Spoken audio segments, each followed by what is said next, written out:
చింతపండు చారు ప్రతి ఒక్కరు తిని ఉంటారు, కానీ చింతపండు చారు కంటే చింతకాయల చారు ఉంటుంది కదా, సూపర్ అంటే సూపర్ ఉంటుంది.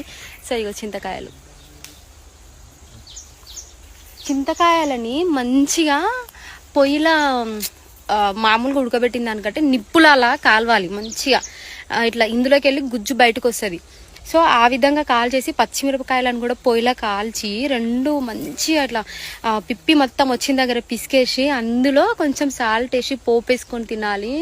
మస్తు ఉంటుంది. మీకు జోలు చెప్తున్నా కానీ చింతకాయ తెంపినప్పటి నుంచి నా నోరు ఉడుతుంది. సో నేను చింతకాయ తింటున్నా.